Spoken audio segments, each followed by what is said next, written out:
మధ్యతరగతి ప్రజలు, ముఖ్యంగా దిగువ మధ్యతరగతి ప్రజలు ఈ ఉజాలా పథకం అని పెట్టి మరి సిలిండర్లు ఇంటింటికి ఇస్తున్నామని చెప్పి కేంద్ర ప్రభుత్వం ఏదైతే గతంలో ఒక స్కీమ్ తెచ్చిందో దానికి అనుగుణంగా దాదాపుగా చాలా పెద్ద ఎత్తున సిలిండర్లు తీసుకున్నారు.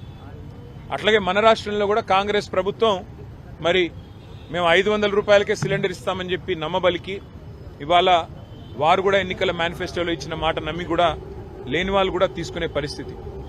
కానీ యుద్ధం ప్రారంభమైన తర్వాత ఇవాళ ఎల్పీజీ గోడౌన్లు ఎక్కడెక్కడైతే ఉన్నాయో, డిస్ట్రిబ్యూషన్ నెట్వర్క్లు ఎక్కడెక్కడైతే ఉన్నాయో ఇవాళ అంతటా కూడా చాంతాడంత లైన్లు, ఎక్కడికక్కడ పెద్ద ఎత్తున ప్రజలు ఆందోళన వ్యక్తం చేసే పరిస్థితులు ఇవాళ నెలకొని ఉన్నాయి. ఒకవైపు కేంద్ర ప్రభుత్వమేమో పార్లమెంట్లో అడిగినా, పార్లమెంట్లో మాట్లాడినా, బయట మాట్లాడినా ఏ కొరత లేదు, మేము చూసుకుంటున్నాము, మేము మేనేజ్ చేస్తాము అని వారు చెప్తా ఉన్నారు, నమ్మబలుకుతా ఉన్నారు. కేంద్ర పెట్రోలియం శాఖ మంత్రి మాట్లాడినా, ప్రధానమంత్రి మాట్లాడినా ఏమీ లేదు, అంతా బానే ఉంది అని విశ్వాసాన్ని కల్పించే విధంగా వారు మాట్లాడుతున్నారు. కానీ క్షేత్రస్థాయిలో పరిస్థితులు అట్లా లేవు. ఇవాళ ఏ గోడౌన్ కాడికి పోయినా భారీ క్యూ లైన్లు, భారీగా ప్రజలు ఆందోళనలో ఉన్నారు. రాష్ట్ర ప్రభుత్వమేమో కేంద్రం సహకరించట్లేదు, సప్లై లేదు, ఇబ్బంది ఉంది, కేంద్రం ఏమీ చేయలేకపోతే మేమేం చేస్తాము, పెట్రోలియం శాఖ మరి కేంద్ర ప్రభుత్వ ఆధీనంలో ఉంటుందని చెప్పి రాష్ట్ర ప్రభుత్వం తప్పించుకునే ప్రయత్నం చేస్తా ఉంది. మాకున్న విశ్వసనీయమైన సమాచారం ఏంది అంటే కేంద్ర ప్రభుత్వం కూడా ఈ 4-5 రాష్ట్రాల్లో ఏవైతే ఎన్నికలు ఉన్నాయో అప్పటిదాకా ఆగి మే 4 తర్వాత మరి సిలిండరు సైజును కూడా తగ్గించే ప్రయత్నం చేస్తా ఉన్నారు అనేది మాకున్న విశ్వసనీయమైన సమాచారం.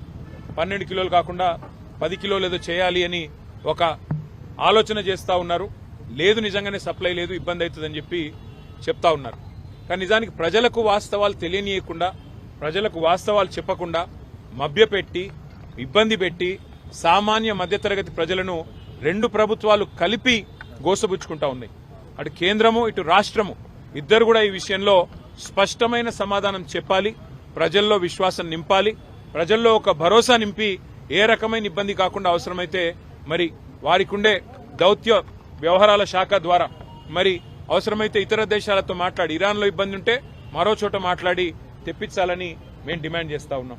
ముఖ్యంగా సామాన్య మధ్యతరగతి ప్రజలు, ఇందాక నేను చెప్పినట్టు ఆంబోతుల కొట్లాటలో లేగలు బలైనట్టు సామాన్య మధ్యతరగతి ప్రజలు ఇవాళ ఇబ్బంది పడతా ఉన్నారు. దేశవ్యాప్తంగా, రాష్ట్ర వ్యాప్తంగా తీవ్ర ఆందోళనలు ఉన్నాయి.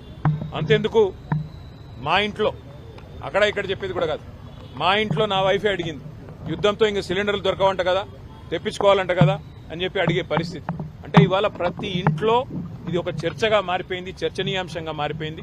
కాబట్టి ఈ విషయంలో వెంటనే కేంద్ర రాష్ట్ర ప్రభుత్వాలు ఒక వివరణ ఇచ్చి మరి కేంద్రంలో, రాష్ట్రంలో కొరత లేకుండా చూడాలని, వెంటనే ఈ విషయంలో ఒక సకారాత్మకమైన వైఖరి ప్రకటించాలని చెప్పి రాష్ట్ర ప్రభుత్వాన్ని డిమాండ్ చేస్తున్నాం. ఎందుకంటే అబద్దాలు చెప్తా ఉన్నారు, కొరత లేదని వారు, సప్లై లేదని వీరు, మధ్యలో నలిగిపోతున్నది ప్రజలు. కాబట్టి వెంటనే ఈ విషయంలో వివరణాత్మకంగా చెప్పాలని చెప్పి శాసనసభ వేదికగా ఇవాళ అడ్జర్న్మెంట్ మోషన్ వాయిదా తీర్మానం ఇచ్చాము. చర్చకు పట్టుబడతాము. ప్రభుత్వం స్పందిస్తే మంచిది, స్పందించకపోతే తప్పకుండా ప్రజల తరపున ప్రశ్నలు అడుగుతూనే ఉంటాం, నిలదీస్తూనే ఉంటాం. థాంక్యూ.